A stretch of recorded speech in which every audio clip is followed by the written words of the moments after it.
주님의 이름으로 환영하고 축복합니다. 하나님께 순종하여 나온 자들을 해같이 빛나게 하실 주님을 찬양합니다.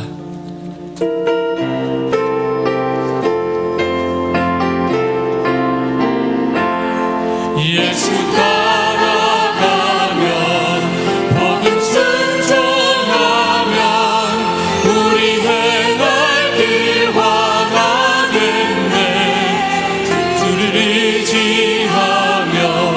순종하는 자를 주가 늘 함께 하시리라. 의지하고 순종하는 예수 안에 즐겁고 복된 길이로다. 해를 당하거나 우리 고생할 때 주가 곧 없이 하시겠네. 주를 의지하며 순종하는 자를 주가 안위해 주시리라. 의지하고 순종하는 길은 예수 안에 즐겁고 복된 길이로다. 남의 짐을 지고 슬픔 위로하면 주가 상급을 주시겠네. 주를 의지하며 순종하는 자를 항상 축복해 주시리라. 의지하고 순종하는 길은 예수 안에 즐겁고 복된 길이로다. 우리 받은 것을 주께 다 드리면 크신 사랑을 깨닫겠네. 주를 의지하며 순종하는 자를 은혜 풍성케 하시리라. 의지하고 순종하는 길은 예수 안에 즐겁고 복된 길이로다. 주의 힘을 입어 말씀 잘 배우고 주를 모시고 살아가세. 주를 의지하며 항상 순종하며 주가 사랑해 주시리라. 의지하고 순종하는 길은 예수 안에 즐겁고 복된 길이로다.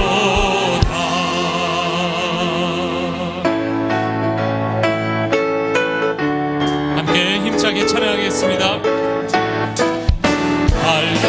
갈길 보이시니 주 앞에 빨리 나갑시다.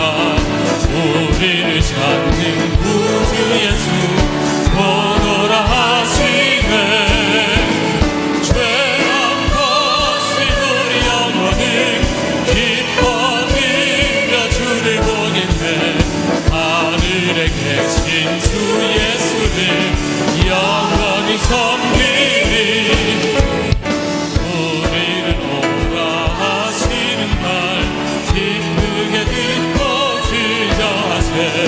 구주를 믿기 지체 말고 속속히 나가세. 죄악 벗은 우리 영혼은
함께 일어나셔서 기도의 찬송 하나님께 올려드립니다.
기도하겠습니다. 감사와 찬양을 받으시기 합당하신 하나님 아버지, 오늘도 거룩한 주일을 맞이하여 주의 자녀들을 부르시고 예배 드릴 수 있도록 인도하여 주신 은혜를 감사합니다. 한 주간 우리 삶을 돌아보면 아직도 죄악의 쓴뿌리가 우리 삶 중심에 있음을 고백합니다. 하나님의 나라와 의를 구하기보다 땅의 것을 추구하며 산 우리의 허물을 용서하여 주시옵소서. 거룩한 십자가의 보혈로 깨끗이 씻어주시고 어두워진 우리의 마음의 눈을 밝히시어 하나님께 가까이 나아감이 참된 복임을 알게 하여 주시옵소서. 올해 교회에 주신 예수를 깊이 생각하라는 말씀을 온 성도가 한 마음이 되어 쫓아 살게 하시고 구역과 위원회 모든 부서와 기관에 큰 부흥을 주시며 새학기가 시작되는 예담 학교를 붙들어 주셔서 풍성한 열매가 많이 열리게 하여 주시옵소서. 성도들의 가정과 일터에도 복을 주시고 매일 감사하는 삶으로 행복이 더해가게 하여 주시옵소서. 담임 목사님에게 날마다 성령의 충만함과 새로운 힘을 주시어 하나님의 뜻을 온전히 이루기에 부족함이 없게 하시며 원로 목사님 영육간의 강건함으로 복음 전파의 사명을 잘 감당하도록 인도하여 주시옵소서. 하나님, 대통령으로부터 모든 위정자들이 자신들의 권세가 하나님으로부터 온 것임을 깨닫게 하시고 하나님의 뜻을 충실히 반영하는 정치를 하게 하여 주시옵소서. 깨끗한 양심과 정직한 마음을 주시며 백성들로부터 존경받는 정치인들이 다 되게 하여 주시옵소서. 분단된 우리 조국이 주님의 손안에서 속히 하나가 되기를 소망합니다. 총과 칼이 아닌 복음을 품고 세계의 평화를 전하는 도구로 통일 한국을 사용하여 주시옵소서. 예배 가운데 담임 목사님을 통하여 하나님의 말씀을 듣습니다. 우리의 길을 열어주시어 하나님의 음성을 듣게 하시고 하나님의 크신 은혜와 사랑을 경험하는 시간 되게 하여 주시옵소서. 예수님의 이름으로 기도합니다. 아멘.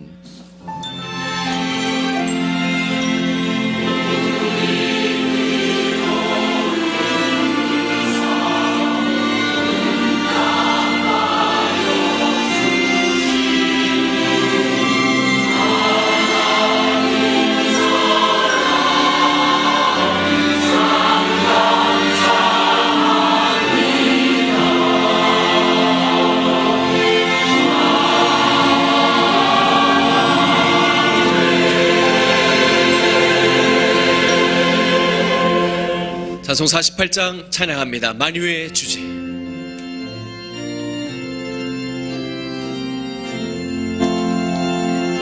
만유의 주제 존귀하신 예수 인정한 되신 하나님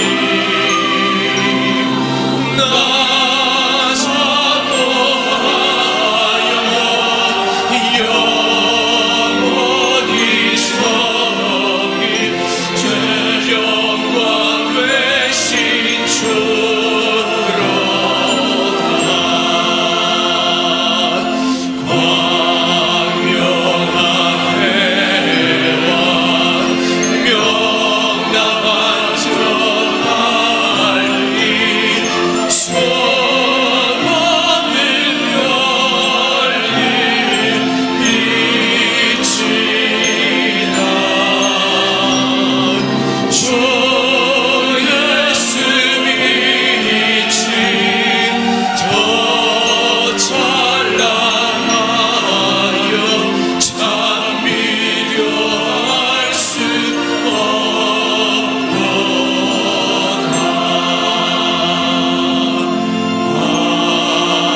2019년 두 번째 재직 세미나가 22일 금요일 저녁 8시 30분에 진행됩니다.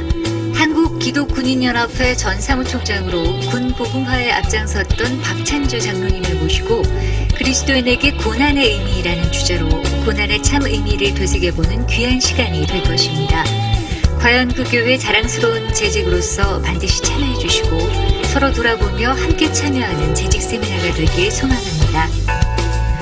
자살을 생각할 정도로 삶의 마지막에 서 있었던 물리학자 기론평 교수가 만난 하나님에 대한 간증과 그리스도인의 바른 성경적 가치관으로 바라본 성문화에 대해 강의합니다. 죽음이 오기 전에 진짜 믿음을 갖고 진짜 믿음을 다음 세대로 전하자. 이게 제 목표예요. 그래서 저는 이 동성애 사역을 너무 좋아합니다. 왜? 동성애 사역이 너무 어렵기 때문에 좋아요. 성경이 말하고 있는 바른 성문화에 대한 명쾌한 강의에 여러분을 초대합니다. 오늘 오후 3시 오후 예배에 많은 참석 바랍니다. 우리 주변에 삶의 위기를 겪고 있는 친구나 가족들을 위해 해줄 수 있는 말이나 행동은 어떤 것이 있을까요? 삶의 고통 가운데 있는 사람들을 위해 정서적, 영적 보살핌을 제공하는 훈련된 사역자들이 있습니다. 예수님의 긍휼과 희망을 효과적으로 전하며 그 마음 가운데 위로와 평안을 주는 희망 나눔 이야기가 23일 토요일 오후 1시에 있습니다. 빌리 그레암 신속 대응팀과 함께하는 희망 나눔 세미나에 성도 여러분의 많은 참여 바랍니다. 신앙 성장을 위한 말씀과 국내 해외 선교 및 중앙교회 성장을 위해 헌신하고 있는 총남 총여선교회에서 2019년 연합 헌신 예배를 드립니다. 24일 6부에 드리는 연합 헌신 예배를 통해 하나님을 사랑하고 영혼을 사랑하며 예람학교와 중앙교회 부흥에 앞장서는 총남 총여선교회가 되고자 합니다. 성도님들의 많은 참여 바랍니다. 상담가정사역원에서 성경적인 결혼과 가정 그리고 부부관계에 관심 있는 신혼부부와 결혼 예정 커플을 위한 결혼 준비 학교를 실시합니다. 행복한 결혼 생활을 위한 말씀의 디딤돌을 놓는 시간에 많은 신청 부탁드립니다. 한 주간의 주요 소식입니다.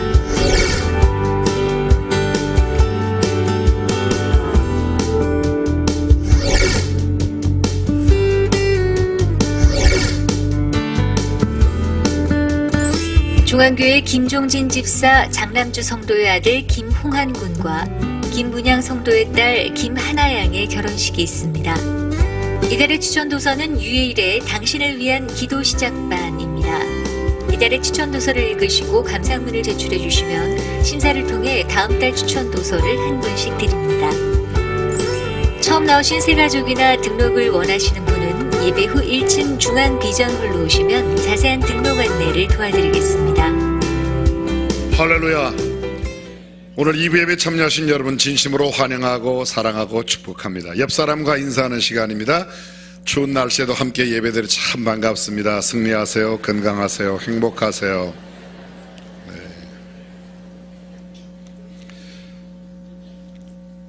입춘이 지났는데도 새로 겨울이 오는 듯 날씨가 꽤 싸늘해졌습니다. 그렇지만 뭐 집까지 꽤 추워봐야 얼마나 더 춥겠습니까? 그죠? 오늘 2부 예배 나오신 여러분 진심으로 다시 한번 환영합니다.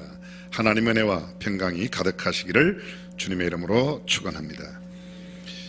제2차 재직 세미나가 금요일 날 있습니다. 22일 박찬주 장로님 직접 오셔서 귀한 말씀 나누시게 됩니다. 여러분들 꼭 재직들 한 분도 빠짐없이 참여해 주시면 감사드리겠습니다.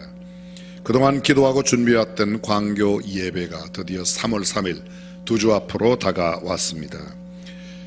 교회 본당에서 드리는 예배 시간은 그대로 다 같은데 3부 예배를 30분 뒤 11시 30분에 교회 본당에서 드리게 되고 오후 1시에 드리던 예배가 2시로 옮겨가게 됩니다. 반면에 그 사이에 학교 예담홀과 강당에서 지금 예배를 드리려고 준비하고 있습니다. 거의 공사가 마무리되어 가고 있습니다. 근데 10시에 장년 예배 그리고 1시에 장년 예배 학교에서 2번 예배를 드립니다. 그래서 전체 예배가 한 번 더 늘어나게 됩니다. 오늘 여러분들의 주보 맨 뒷면에 보시면 각기 드리는 예배 시간에 맞추어서 미취학 어린아이들 프리 예담 미취학 아이들 예담 키즈 아동부 초등학생들입니다. 예담 티인스 청소년들 중고등학생들 각각 오전 10시 1시에 있고 어와나가 오후 1시 특별히 청소년들을 위한 토요 유스 게더링이라고 해서 청소년들만 모이는 모임이 학교에서 토요일 오후 4시 요셉홀에 있습니다. 왼쪽 편에 시간 다시 한번 보시면 1부 6시 50분, 2부 8시 50분, 3부 11시 30분, 4부가 오후 2시가 되고 그 사이 광교에서 학교에서 10시와 오후 1시에 예담홀에 예배를 드리게 됩니다. 학교 가까이에 계신 분들, 그 주변에 있는 분들은 학교의 예배를 참여하시면 더 편리하게 될 것이라 생각합니다. 침례식이 3월 10일 있습니다. 예수 그리스도를 구주와 주님으로 영접하고 아직 침례받지 못하신 분들은 이번 기회에 미리 꼭 신청하시고 문답 후에 침례 받으실 수 있기를 바랍니다. 오늘 3부 예배에는 미국의 찰스턴 남부대학교 총장이신 코스틴 목사님 오셔서 말씀 전하시고, 오늘 오후 예배에는 길원평 부산대학교 교수님이십니다. 현재 동성애 반대 사역의 가장 선두주자로 큰 활약을 하고 계십니다. 특별히 청년들, 청소년, 대학생들 성경적 성의 가치, 이것을 바르게 세우는 일에 굉장히 중요한 시간이 되리라고 생각합니다. 다음 4월달 우리 재직 세미나에도 함께 강사로 오시는 길원평 교수님, 청년 대학생들 오늘 꼭 참여해 주시면 감사드리겠습니다. 나머지 모든 소식 주보를 참고해 주시고, 오늘 2부 예배 처음 나오셨거나 오랜만에 나오신 분 이 시간 축복송 가운데 환영하겠습니다.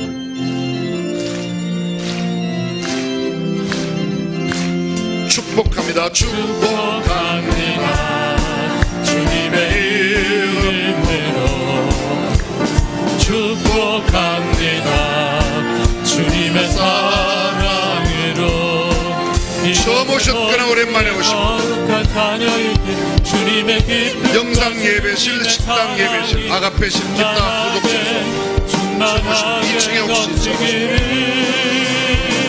축복합니다. God bless you. God bless you. 축복합니다. 주님의 사랑. 옆 사람 마음껏 축복하면 God bless you. God bless you. 축복합니다. 주님의 사랑으로. 뜨거운 박수로 환영해 주시면 감사하겠습니다. 준비하신 예물 하나님께 봉헌합니다.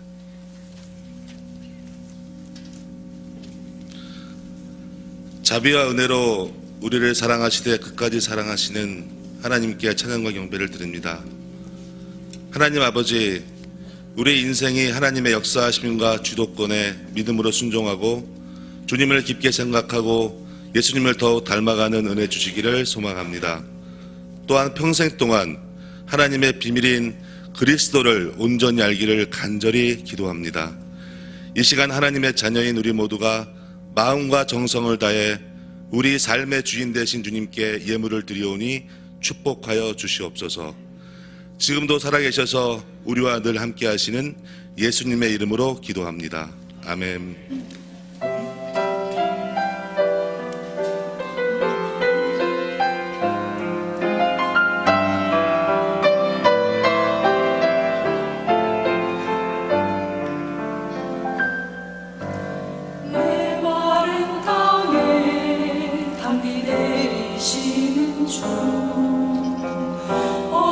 속에 환함이 비추시는 주, 거센 비바람 잠잠케 하시는 주, 그분은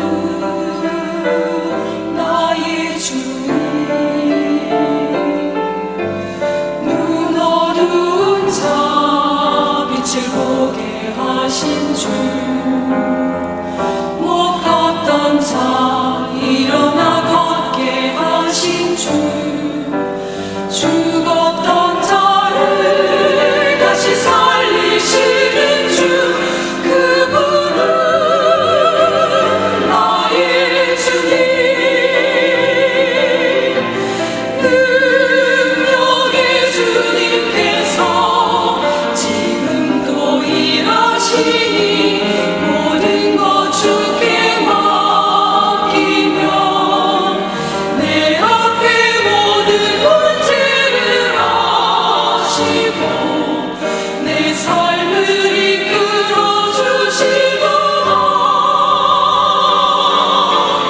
주여 나의 주여 상하고 부끄러운 나의 손을 내밀오니 주여 나의 주여 빈 마음으로 찾아온 나의 손을 놓지 마소서.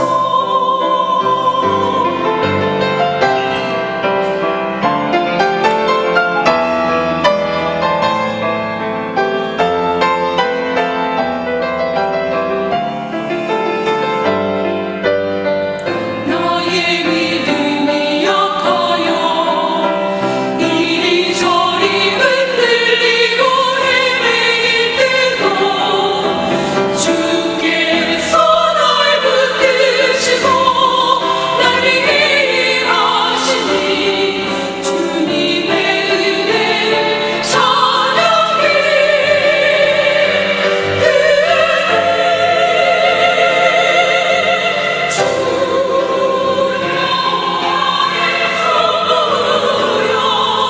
상하고 부끄러운 나의 손을 내밀오니 주여 나의 주여 빈 마음으로 찾아온 나의 손을 놓지 마소서. 빈 마음으로 찾아온 나의 손을 놓지 마소서. 주여 나의 손을 주여 나의 손을 놓지 마소서.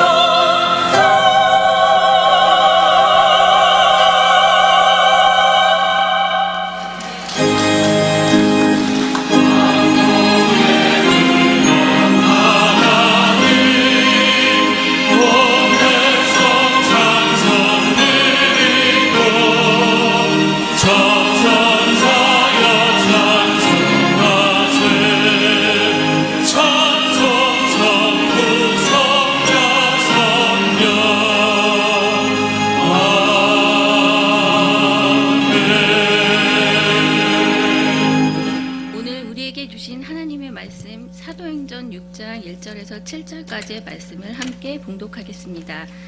그때 제자가 더 많아졌는데 헬라파 유대인들이 자기의 과부들이 그 매일 구제에 빠짐으로 히브리파 사람을 원망한데 12사도가 모든 제자를 불러 이르되 우리가 하나님의 말씀을 제쳐놓고 공개를 일삼는 것이 마땅치 아니하니 형제들아 너희 가운데서 성령과 지혜가 충만하여 칭찬 듣는 사람 7을 택하라. 우리가 이 일을 저희에게 맡기고 우리는 기도하는 것과 말씀 전하는 것을 전무하리라 하니 온 무리가 이 말을 기뻐하여 믿음과 성령이 충만한 사람 스데반과 또 빌립과 브로고로와 니가노르와 디몬과 바메나와 유대교에 입교한 안디옥 사람 니골레를 택하여 사도들 앞에 세우니 사도들이 기도하고 그들에게 안수하니라.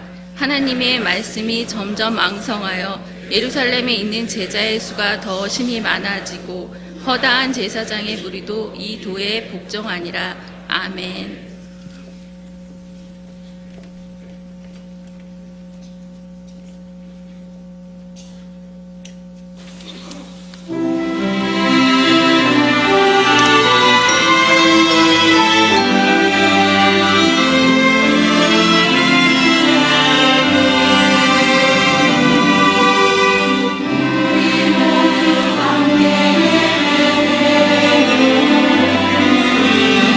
주의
아멘. 귀한 찬양으로 영광 돌린 우리 찬양대 또 여성 중창단 참 감사합니다. 예배 때마다 아름다운 찬양 하나님 앞에 올려드리기 위해서 오케스트라로 섬기시는 분들, 각 파트에서 수고하고 애쓰시는 모든 손길들, 하나님의 큰 복이 함께 하시기를 주님의 이름으로 축원합니다. 하나님께서 독생자 예수 그리스도의 피로 값을 지불하고 사신 공동체가 바로 교회입니다. 교회는 그리스도의 몸이고 교회의 구성원은 몸의 지체들이라고 성경은 말씀하십니다. 이 생명 공동체인 교회가 성장한다는 것은 매우 아름답고 매력적이고 축복된 일입니다. 교회는 마땅히 자라나야 합니다. 교회의 성장은 안팎으로 이루어져야 하며 그 결과는 오직 하나님께만 영광이 돌아가야 될 줄로 믿습니다. 양적인 성장 없는 질적 성장은 무능력과 게으름의 변명이 되기 쉽고, 반대로 질적 성장 없는 양적 성장은 무책임한 욕망의 충족으로 끝나기가 쉽습니다. 성장 과정에는 불가피한 여러 가지 고통과 문제가 발생할 수밖에 없습니다. 성장이 가져다주는 필연적인 고통, 소위 성장통이 있게 마련입니다. 사람도 갑자기 많이 자라면 무릎에 이상이 생기고 몸에 신체의 아픔이, 고통이 찾아옵니다. 성장통입니다. 교회도 마찬가지입니다. 이 성장에 따르는 고통과 문제를 지혜롭게 해결하지 못하거나 극복하지 못하면 그 성장은 심한 상처와 고통은 물론 심각한 위기를 가져올 수 있다는 겁니다. 우리는 지난 주일까지 초대교회 공동체와 특별히 사도들이 극심한 박해와 핍박 가운데서도 성령의 능력으로 감당하기 어려운 수치를 이겨냈고, 매를 맞아도 참고 인내하였으며, 공회 앞에 끌려가 부당한 재판을 받고 비난과 조롱을 받으며 심지어는 옥에 갇히는 일을 당하면서도 조금도 흐트러지지 않는 백절불굴의 신앙을 지키면서 오히려 예수 그리스도의 이름을 위하여 능욕받는 일에 합당한 자로 여김받은 것을 기뻐하면서 공회 앞을 떠나갔다고 하는 말씀을 함께 듣고 알았습니다. 거칠게 휘몰아치는 핍박과 환난의 폭풍 속에서도 초대교회 진짜 그리스도인들, 사도들은 성전에 있든지 집에 있든지 예수는 그리스도라고 가르치기와 전도하기를 쉬지 않았습니다. 결국 교회는 새로운 국면을 맞게 되었습니다. 오늘 본문 사도행전 6장 1절은 이 새로운 국면의 처음 시작을 이렇게 말합니다. 그때에 제자가 더 많아졌는데, 그때가 어떤 때입니까? 집에 있든지 성전에 있든지 예수는 그리스도라고 가르치기와 전도하기를 쉬지 않았던 그때에 제자가 많아졌습니다. 오순절 직후 베드로의 복음 전파로 수많은 사람이 죽게 돌아왔습니다.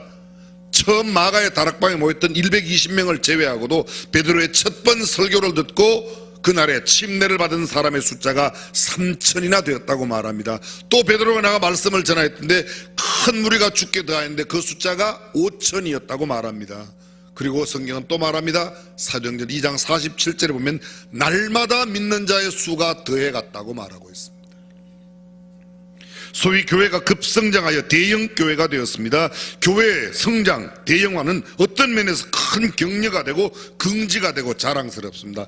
교회가 막 성장할 때 우리도 기분이 좋죠? 안 좋아요? 기분이 좋죠? 바로 여기에 함정이 있습니다. 사실 지금까지는 모두 한 마음이었습니다. 역경과 환난과 가진 수모와 박해도 잘 이겨냈습니다. 모이면 기도하고 말씀을 가르치고 흩어지면 전도하고 나누고 사랑하는 삶을 실천했습니다. 그런데 성도 수가 늘어나자 문제가 발생했습니다. 불평과 원망이 생겨난 것입니다. 사랑과 관심과 배려의 대상에서 소외계층이 생겨나기 시작했습니다. 처음에는 사랑의 공동체였던 그들이 이제는 사랑 대신 미움과 시기와 그리고 원망이 발생했습니다. 대형교회의 문제, 우리 교회도 피할 수가 없습니다. 아니, 우리 교회 내에도 있습니다. 소위 요새 인터넷을 달구고 있는 서울에 있는 대형교회들, 뭐 강남에 있는 S교회, M교회, 뭐 여의도의 Y교회, 아니 그렇게 따질 게 아니라 모든 대형교회들, 그러나 실제로 드러나고 있는 그들 교회의 문제는 어쩌면 교회의 심각한 문제가 아닐 수도 있습니다. 제 개인적인 생각에는 교회 내에 있는 사람들만 잠잠하면 그렇게 큰 큰 문제가 오히려 안 된다고 생각해요. 보다 심각한 문제는 오늘 교회 내에 있는 원망과 불평과 시비가 아닐까 그렇게 생각합니다. 일반적으로 대형교회 문제점 이런 것도 있습니다. 성도들이 주님 안에 거하느냐는 것보다는 교회 조직 안에 거하느냐에 관심이 더 큽니다. 목양보다는 성도의 관리가 더 중점이 되어 있습니다. 성도 간의 교제가 약하고 관계가 희석됩니다. 친밀감이 형성되기 전에 사역자가 바뀝니다. 올해 한 1년, 2년 1대 교구 맡았던 사람이 내년에도 계속하면 좋은데 8대 교구로 가고, 7대 교구 했던 사람이 5대 교구로 가고, 좀 사귈만 하고 깊어질만 하면 자꾸 바뀝니다. 그러니까 깊은 교제가 안 되고 깊은 신앙 상담도 잘 이루어지지 않습니다. 딴 교회 이야기가 아니고 우리 교회의 이야기입니다.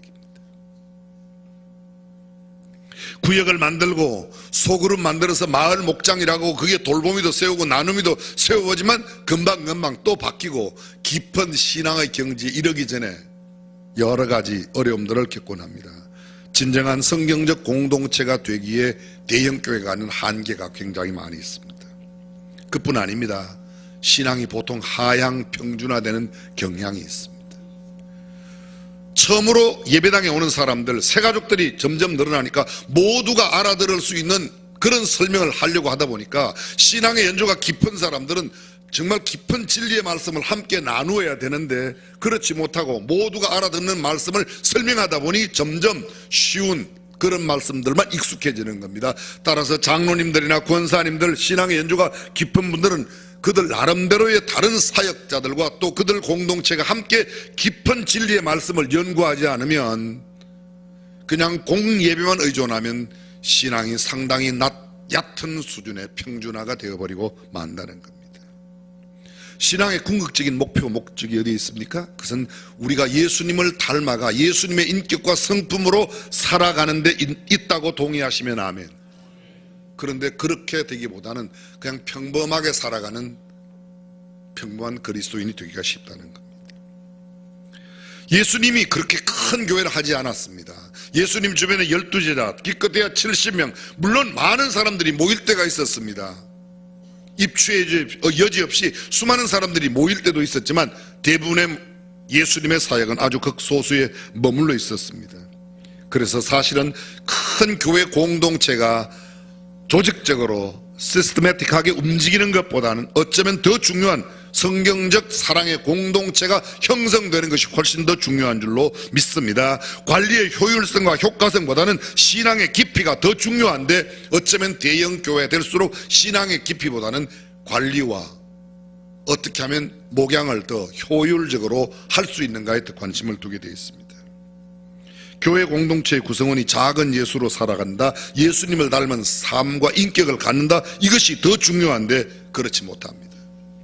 목회자의 가장 중요한 이야기는 성도와 함께 만나 신앙을 함께 나누고 깊은 하나님의 말씀과 교제가 있어야 되는데 오히려 그것 이외에 다른 일들로 내가 관리하고 있는 사람들의 보고서를 쓰는 일에 시간을 너무 많이 보내는 겁니다. 영혼을 접하기보다 책상에 앉아있는 시간이 많아진다는 겁니다. 이건 멀리 갈 것도 없이 우리 교회가 그렇습니다. 골방에서 기도하고 성도들의 가정을 신방하며 그들의 영적인 돌보는 사역이 훨씬 더 중요함에도 그렇지 못합니다. 교회의 건강성은 예수님을 닮아가는 삶을 살아가는 성도가 얼마나 되느냐가 중요하지 전체의 규모가 숫자가 크고 작은 것이 아니라는 게 제 생각입니다. 성경은 또 그 점을 강조하고 있습니다. 근데 오늘 성경 보십시오. 그때의 제자의 수가 더 많아졌는데 헬라파 유대인들이 자기들의 과부들이 그 매일 구제에 빠짐으로 히브리파 사람을 원망한대. 교회가 대형화되자 문제가 발생했습니다. 원망이 싹트기 시작했습니다. 가장 큰 문제는 교회 내에 아직도 존재하고 있는 원망이라는 겁니다. 지도력의 변화보다도 더 큰 문제는 교회 내에 원망, 시비 이런 것들입니다. 원망이란 그것이 정당하든 정당하지 않든 상관없이 명예로운 것이 절대로 아닙니다. 원망의 사유가 아무리 옳고 일리가 있다고 해도 원망 자체가 공동체 내에서 바람직한 것은 아닙니다. 주님의 몸된 교회 내에서 불평과 원망이 생겨난 것은 매우 슬픈 일입니다. 근데 교회가 커지면 그런 일들이 일어납니다. 정직하게 한번 스스로를 자문해 보십시오. 과연 우리 교회 내에는 불평과 원망이 있지 않은가? 내 안에는 그런 게 없는가? 목사의 설교에 대해서, 그 설교의 내용이나 설교의 길이, 쓰고 있는 말투에 대해서, 예배 공간에 대해서, 교육 공간과 교육의 재료, 교사들에 대한 이야기 등등, 교회의 교통에 관해서, 교회의 주차장의 문제에 관해서, 선교, 구제, 복지, 음악, 수많은 것들, 이 짧은 시간에 나눌 수 없는 수많은 일들에 대해서 내 마음속에 불편함을 느껴본 적이 없으십니까? 주차장 때문에 그런 불편함을 느끼고 원망이 나올 수가 있습니다. 유태인들에게 아주 좋은 특징 가운데 하나가 자기보다 형편이 나쁘거나 처지가 어려운 사람들에게 그들에게 나누어 주어야 된다고 하는 책임감, 이런 동정의식, 긍휼의 마음은 세상 그 어떤 사람도 타의 추종을 불허할 만큼 탁월합니다. 뿐만 아니라 이 사람들은 이런 일들을 구체적으로 실현하기 위해서 유대인 남자 10명만 되면 모이는 회당에 언제나 2명의 상주 직원을 두어서 금요일이 되면 이 사람들이 아침마다 물건을 거두기 위하여 성도들의 가정이나 물품을 얻고 구호품을 받기 위하여 함께 나갑니다. 그리고 모아진 것을 당일에 나누어 줍니다. 위급한 상황에 있는 자에게는 그 위급함을 면할 만큼 줍니다. 장기간 구호 대상이 필요하다고 생각하는 사람들에게는 하루에 2끼를 먹을 수 있도록 일주일에 14끼를 계산해서 고정적으로 공급해 주는 일을 하는 겁니다. 이렇게 일하는 모든 행위를 갖다 뭐라고 말하는가 하면 쿠파라고 말합니다. 예배 시간이지만 한 번만 함께 해 주십시오. 쿠파. 이 쿠파가 뭔가 하면요, 광주리, 바구니 그런 뜻입니다. 그들이 모아놓은 이 광주리로 어려운 사람들을 나누어 주는 겁니다. 근데 갑자기 어떤 사람이 재난을 맞이해서 위기를 맞게 되면 거두은 것을 다 나누어 주고 없다면 새롭게 또 거둡니다. 나가서 성도들의 집에 가서 금품을 모으고 물건을 모아서 위급한 상황, 갑자기 당한 사람들에게 나누어 줍니다. 그것을 이렇게 말합니다. 한번 따라서 해보겠습니다. 탐후이. 쿠파와 탐후이가 있어요. 쿠파는 아까 뭐라고 그랬어요? 광주리, 바구니입니다. 탐후이는 뭔가 하면 쟁반이에요. 초대교회는 이 바구니와 쟁반, 이 2개가 구제사역을 모두 펴나가는데, 갑작스럽게 어려움을 당하였든지 아니면 오랜 어려움 가운데 있는 사람이든지 힘들고 어려운 사람들에게 나누어 주는 일을 아주 고정적으로 감당했습니다. 이것이 유대교회에 있었습니다. 그런데 이 유대교회에 있던 것을 이 사람들이 예수를 믿고 나서 교회에도 그 습관을 그대로 가져왔던 겁니다. 그래서 어려운 사람들에게 나누어 주는 겁니다. 이 아름다운 구제와 자선의 문제에, 자선에 관한 이런 일들에 소위 쿠파와 탐후이에 문제가 발생했습니다. 모두가 고정 이렇게 분배를 아름답게 평범하게 다 나누어야 되는데 그렇지 못했습니다. 헬라파 과부가 구제의 대상에서 빠지고 히브리파 과부들만 가져갔던 겁니다. 그래서 교회 내에 원망이 생겨났습니다. 원망, 정말 성도의 삶에 있어서 가장 크게 좀먹는 것이 원망입니다. 독일의 유명한 음악가 요한 세바스찬 바흐가 노년이 되어 시력을 잃게 되었습니다. 바흐는 당시 유명한 안과 의사의 희망적인 말을 듣고 그에게 수술을 받았습니다. 회복 때까지 기다리고 눈을 가려놓았습니다. 일정한 기간이 끝나서 그것을 풀었을 때 무언가 잘 볼 걸로 생각했습니다. 온 가족들이 모인 자리에서 눈을 풀었습니다. 사람들이 묻습니다. 뭔가 보이세요? 그랬더니 그가 이렇게 말합니다. 아무것도 보이지 않는다고 말합니다. 얼마나 낙담이 되고 원망스럽겠습니까? 그런데 오히려 가족들을 위로하고 하나님께 감사의 찬송을 씁니다. 1729년 이 요한 세바스찬 바흐가 작시한 내용이 우리가 지금 부르고 있는 찬송가 145장 3절 가사입니다. 나 무슨 말로 주께 다 감사드리랴. 끝없는 주의 사랑 한없이 고마워 보잘것없는 나를 주의 것 삼으사 주님만 사랑하며 나 살게 하소서. 실명한 그가 하나님 앞에 드리는 찬송, 그는 감사였고 고맙다는 말이었습니다. 원망할 수밖에 없는 상황에서도 바흐는 오히려 감사의 찬송을 불렀습니다. 우리는 이를 통하여 성숙한 신앙과 인격의 모습을 보게 됩니다. 그의 신앙이 얼마나 성숙하였느냐는 그의 감사와 비례합니다. 불평과 원망이 많은 사람은 아무리 신앙이 좋은 것 같아도 얕은 신앙. 원망이 무엇입니까? 환경이나 사람이 내게 기대했던 만큼 되지 않았을 때 일어나는 감정의 표현, 그것을 원망이라고 말합니다. 좋은 습관은 우리의 삶을 윤택하게 만들지만 나쁜 습관은 우리의 인생을 갉아먹습니다. 좋은 습관 계속 훈련하고 나쁜 습관은 과감하게 끊을 수 있어야 합니다. 그 중에 가장 좋은 습관 가운데 가장 좋은 습관이 뭔가 하면 감사이고, 나쁜 습관 가운데 가장 나쁜 게 뭔가 하면 원망이라는 겁니다. 원망의 원인은 우리가 기억해야 할 것은 망각하고 망각해야 될 것은 잘 기억하는 겁니다. 자주 말씀드리지만 시어머니는 말하고 3초 안에 다 잊어버리는데 며느리는 30년 동안 가슴에 꽁하니 넣어두었다가 시어머니 돌아가신 뒤에 신랑한테 퍼붓습니다. 그때 너 엄마가 나한테 뭐랬는지 알아? 머리가 비상해요. 여자들은 머리가 정말 비상해요. 여러분 잘 아시죠? 남자들은 진짜 이게 휘발성이 강해서 잘 잊어버려요. 머리가 아주 나빠요. 막 아침에 아내에게 막 큰 소리 치고 막 욕을 퍼붓고 출근했다가 저녁에 들어오면요, 애한테 너 엄마 어디 갔냐 이렇게 물어요. 안 그래요? 옆집 아줌마 어디 갔냐 이렇게 물어요? 왜 우리 전에 텔레비전에 그런 거 있었죠? 이렇게 문제 나오면 설명하면 알아맞추는 거. 여러분 다 아시죠? 문제가 나왔어요. 남편이 열심히 설명했어요. 아내가 대답하는 거예요. 근데 설명을 뭐라고 하는 거야? 당신하고 나 사이. 그랬어요. 문제는 뭐가 나왔어요? 문제는 여기 설명된 거는 왜 알면서 이야기를 안 해요? 예? 천생연분 문제가 나와서 남편이 당신하고 나하고의 관계라고 이야기하니까 여자가 뭐라고 했어요? 천생연분 이랬다면 좋았는데 왼수 이런 거예요. 아니 네 글자 평생왼수. 잘 들어보세요. 남편은 맨날 싸워도 당신하고 나하고는 천생연분이라고 생각해요. 그래서 그렇게 설명해요. 여자들은요, 돈 벌어다 주고 다 그렇게 해도 생각하는 게 왼수 아니면 평생원수 이렇게 생각해요. 나쁜 것만 기억해서 그래요. 남자들은 잘 잊어버려요. 무슨 소리인지 알아들으세요? 사랑하는 성도 여러분, 좋은 것을 오래오래 간직하며 감사하는 성도가 되고 원망을 제하시기를 주님의 이름으로 축원합니다. 원망, 기억해야 할 때 그것도 안 기억하고 쓸데없는 것은 기억하는 겁니다. 현재 누리고 있는 하나님의 축복을 망각하면 원망합니다. 하나님께서 우리의 앞길도 인도하신다고 확신이 없으면 원망합니다. 그런데 지금 아무리 힘들고 어려워도 하나님은 내 편이야, 하나님은 우리의 삶을 인도하실 거야, 그렇게 믿으면 할렐루야 감사가 나올 줄로 믿습니다. 불평과 원망의 원인, 모든 불평과 불만의 원인은 내 생각, 내 뜻대로 안 되는 것 때문입니다.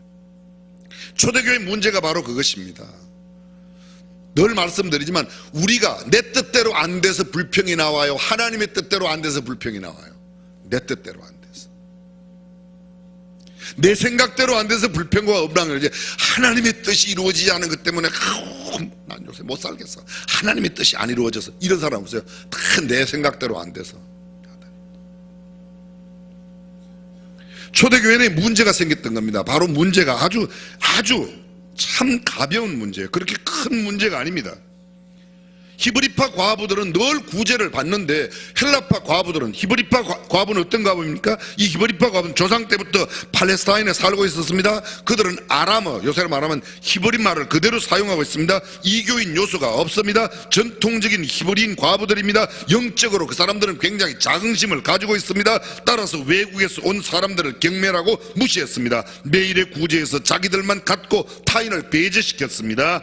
헬라파 과부는 오랜 기간 동안 외지에 나가 팔레스타인 아닌 다른 나라에 가 살다가 오순절을 지키러 와서 그날 성령을 받고 그곳에 머물러 초대교회 공동체의 한 일원이 되었습니다.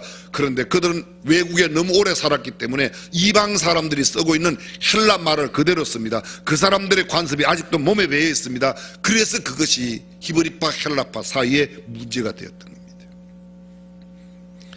둘 둘 사이의 문제, 히브리파 과부들은 완고하고 정통주의적이고 엄격하고 이방적인 것이 없었습니다. 오히려 그 외국에서 온 사람들을 증오하고 멸시했습니다.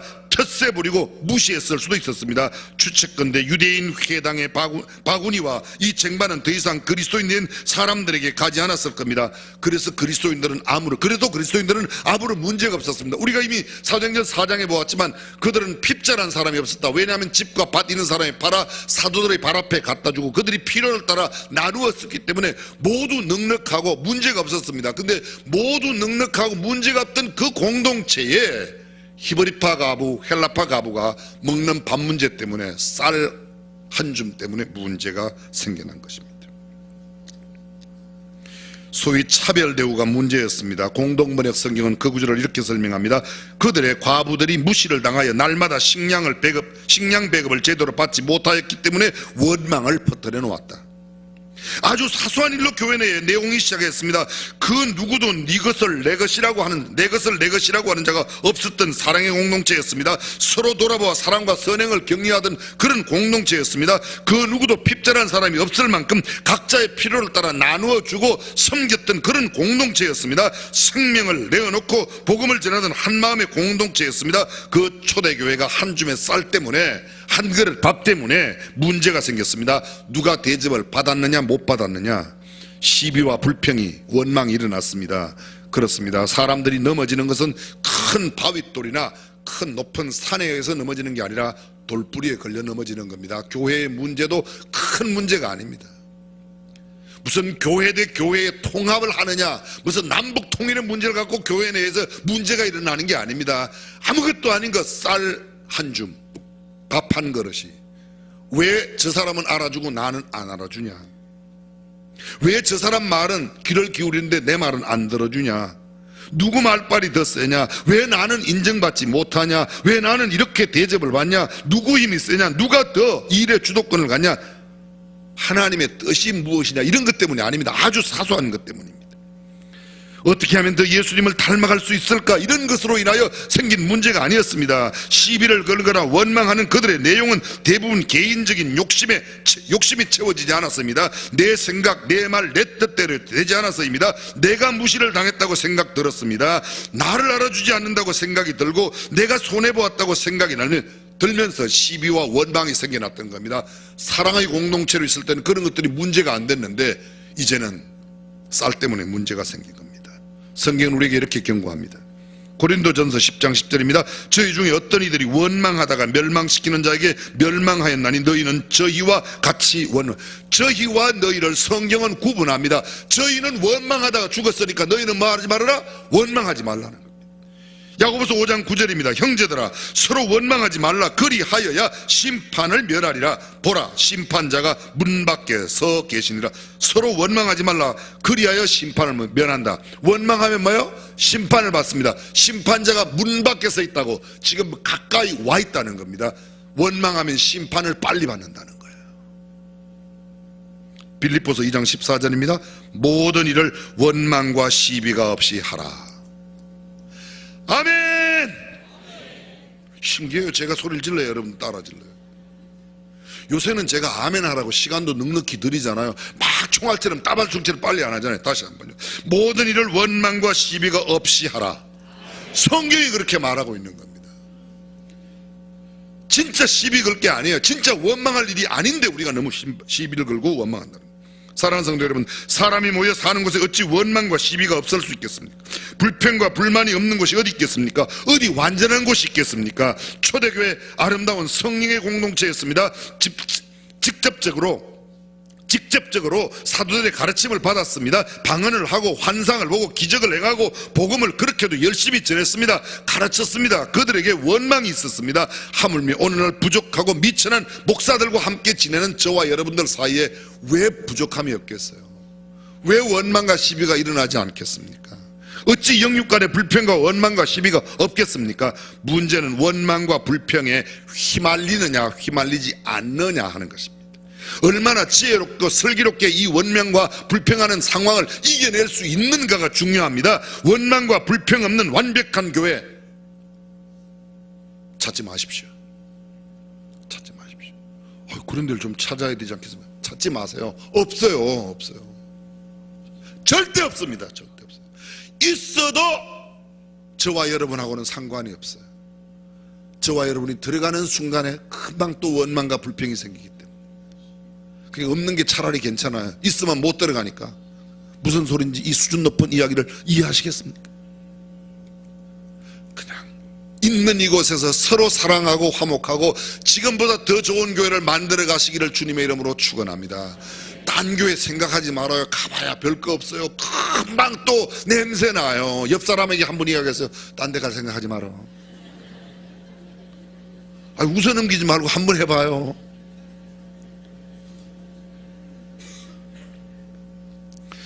사랑하는 성도 여러분, 저와 여러분이 완벽하지 않은 까닭에 우리가 들어가는 순간에 완벽이 깨어집니다. 완벽한 교회도 없습니다. 그렇다면 이 시비와 불평의 교회 문제 어떻게 해결할 수 있을까요?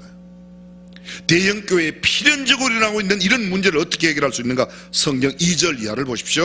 12사도가 모든 제자를 불러 이르되 우리가 하나님의 말씀을 제쳐놓고 공궤를 일삼는 것이 마땅치 아니하니 형제들아 너희 가운데서 성령과 지혜가 충만하여 칭찬 듣는 사람 7을 택하라. 우리가 이를 저희에게 맡기고 우리는 기도하는 것과 말씀 전하는 것을 전무하리라. 온 우리가 이 말을 기뻐하여 믿음과 성령이 충만한 사람 스데반과 빌립과 브로고로와 니가노로 디몬과 바메나와 유대교에 입견 안디옥 사람 니골라를 택하여 사도들 앞에 세우니 사도들이 기도하고 그들에게 안수하니라. 하나님의 말씀이 점점 왕성하여 예루살렘에 있는 제자의 수가 더 심히 많아지고 허다한 제사장의 무리도 이 도에 복종하니라. 아멘. 그렇습니다.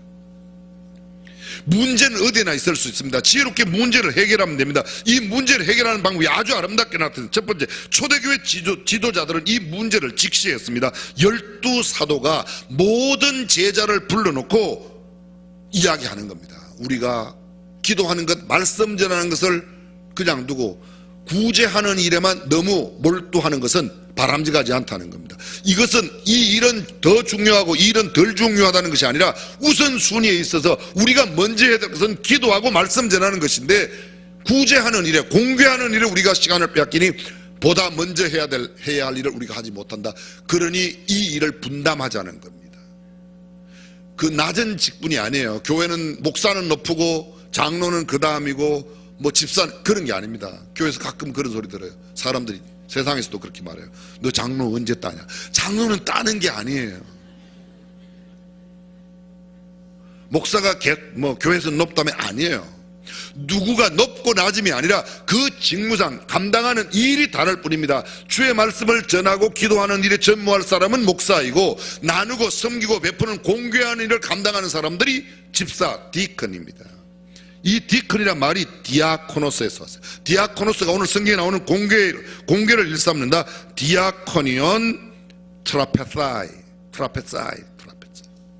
이 말을 우리말로 옮기면 밥상에 심부름한다는 겁니다. 밥상에 심부름합니다. 상을 드는 사람, 그 상은 돈 바꾸는 상, 음식상, 식당에서 서빙하는 사람이라는 거예요. 쉬운 말로 설명을 좀 드려보겠습니다. 성령님께서 폼사하고 집사하고 구분을 못 해가지고 집사라고 그랬을까요? 폼 잡는 사람이 아니고 일 잡는 사람을 집사라고 그럽니다. 이 집사의 디아코니아 원어가 장로, 권사, 목사 똑같이 함께 있어요. 목사에게는 또 다른 포이멘이라고 하는 다른 단어가 있는데 그 말 말고도 목사에게도 똑같은 이 원어의 단어가 있어요. 우리 모두가 다 섬기는 사람이야. 하나님을 섬기는 사람입니다. 목사도 장로도 권사도 집사도 교회의 모든 직분은 하나님을 섬기는 직분인 줄로 믿습니다. 단지 업무를 나눠놓은 겁니다. 업무 분장했습니다. 기도하고 말씀 전하는 것은 사도들이, 공개하는 것은 평신도 지도자 디아코노스, 디건들이 하는 일입니다. 그런데 이 일을 감당하는 사람들은 조건이 있습니다. 이렇게 말합니다. 형제들아, 너희 가운데서 성령과 지혜가 충만하고 칭찬 듣는 사람. 이건 크게 나누면 두 가지로 나오는 집니다. 성령과 지혜가 충만하다는 것은 영적인 내용을 이야기합니다. 사람들에게 칭찬을 받는다는 것은 인격적인 요소를 말해요. 영적인 요소와 인격적 요소를 함께 갖춘 사람들로 하여금 주의 일을 분담하여 그들로 하여금 그 일을 하게 할 때 교회의 문제, 시비가 없어지고 원망이 없어진다는 겁니다. 로마서 8장 9절에 이렇게 말합니다. 그리스도의 영이 없으면 그리스도의 사람이 아니요 성령의 사람이어야 된다는 것입니다. 마태복음 10장 16절에 지혜가 충만했다. 여기 지혜는 세상적인 지혜가 아닙니다. 거룩한 지혜, 살리는 지혜, 생명을 건져내는 지혜가 참 지혜인 줄로 믿습니다. 세상에 여러 종류의 지혜가 있습니다. 어떤 사람은 돈 버는 지혜가 있습니다. 무슨 훌륭한 멋진 세계적으로 유명한 대학을 안 나왔는데 초등학교도 안 가봤는데 굉장히 돈을 잘 버는 지혜가 있는 사람 있죠? 없어요? 있어요. 어떤 사람은 공부를 학교, 국영, 수, 사회, 가 공부를 잘하는 지혜를 가진 사람이 있으면 어떤 사람은 정치적인 두뇌가 가장 탁월한 정치에 아주 감각이 탁월한 지혜를 가진 사람들이 있습니다. 그러나 오늘 성경 본문이 말하고 있는 것은 그런 세상적인 학문을 잘하는 돈을 잘 버는 정치 경제적으로 탁월한 그런 것들이 아니라 영혼을 사랑하고 영혼을 살려내는 지혜가 충만한 사람이 교회 일을 감당해야 될 줄로 믿습니다. 세상에서 학문을 많이 안 해도 괜찮아요. 하나님의 일을 정확하게 영적인 분별력을 가지고 볼 수 있는 사람, 또 한 가지는 무엇입니까? 칭찬 듣는 사람입니다. 칭찬 듣는 사람, 사람들에게도 인정받는 사람이에요. 전자가 하나님께 인정받는 사람이라면 후자는 사람들에게도 은총과 귀중히 여김을 받고 인정받는 사람입니다. 그런 사람 7을 뽑았습니다. 7명. 스데반, 빌립, 프로고르, 니가노르, 디몬, 바메나, 니골라 7명. 다 살 필요 없습니다. 간단하게 살펴요. 스데반, 그 이름이 멸류관이라는 뜻입니다. 여러분, 성경에 나타난 기독교 최초의 가장 먼저 순교한 사람이 스데반이에요. 그 스데반이 순교의 첫 번째 멸류관을 예수님의 12 제자보다도 먼저 순교했습니다. 스데반입니다.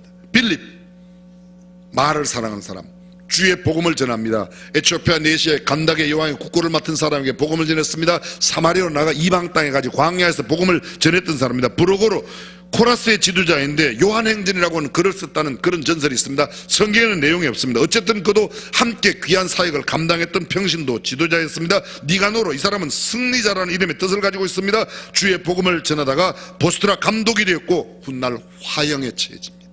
디몬, 영예롭다는 이름의 뜻을 가지고 있습니다. 그도 복음을 전하다가 귀한 사역을 감당했던 평신도 지도자로서 화형에 순교를 당했습니다. 바메나, 길에 거주한다, 그런 뜻입니다. 그는 순교했습니다. 니골라, 이 사람의 이름의 뜻은 조금 특별합니다. 백성을 정복한다.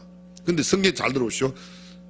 유대교에 입교한 안디옥 사람 니골라라고 말합니다. 유대교에 입교한 안디옥 사람. 안디옥 사람은 팔레스타인 밖에 이방인입니다. 그런데 유대교에 갔어요. 지금 어디에 와 있어요?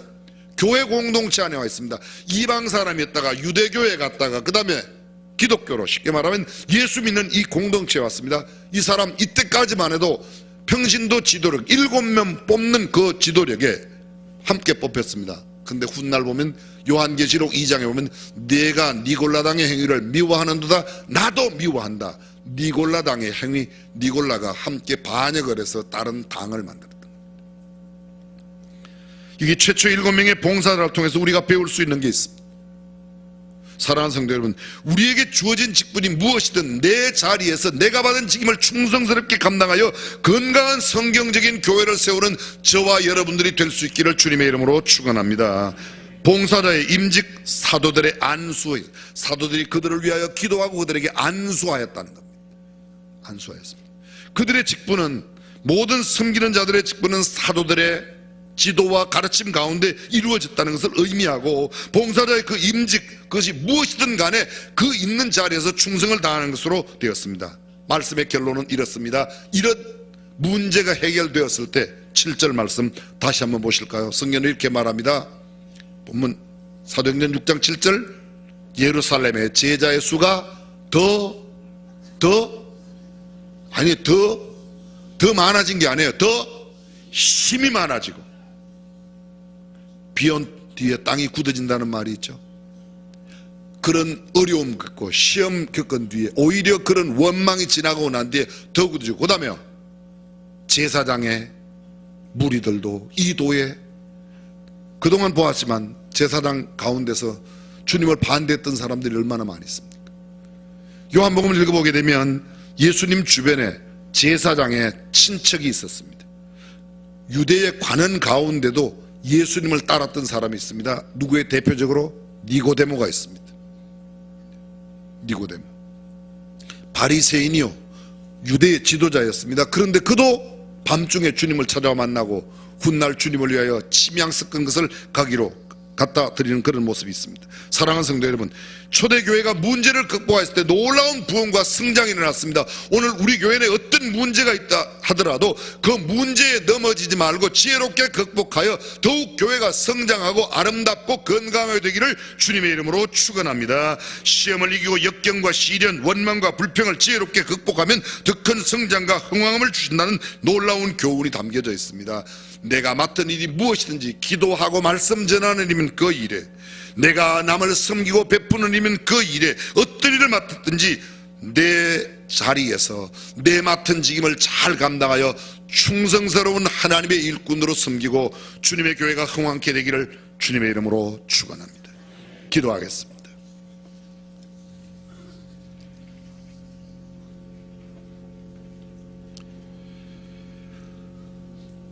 필연적으로 대형 교회는 문제가 있게 마련입니다. 그러나 문제에 걸려 넘어지기보다 지혜롭게 슬기롭게 이것을 극복하면 놀라운 성장과 하나님의 복이 우리에게 임하게 되어 있습니다. 우리 안에 혹시 원망이 없습니까? 불평과 시비가 있지 않습니까? 그것에 굳이 내가 넘어질 필요가 없습니다. 성령의 능력으로 이겨내면 하나님이 우리를 통하여 더 건강하고 더 행복하고 더 큰 성령을 알아가시는 아름다운 교회를 이루어 주실 줄로 믿습니다. 이 시간 짧은 시간이지만 하나님 우리 교회가 성경적인 건강한 그런 교회가 되게 해달라고 기도하면 좋겠습니다.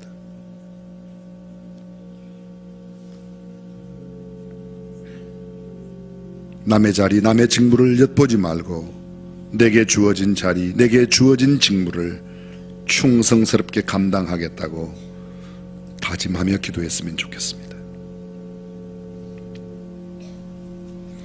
전능하신 우리 하나님, 나 한 사람 까닭에 교회가 건강하게 되고 나 한 사람 까닭에 주님의 영광이 가득한 역사가 일어나게 하여 주옵소서. 우리 교회가 성경적인 건강한 교회가 되도록 복내려 주옵소서. 우리 주님 예수님의 이름으로 기도합니다. 아멘. 다 함께 일어나셔서 말씀을 의지하며 믿음으로 찬양합니다.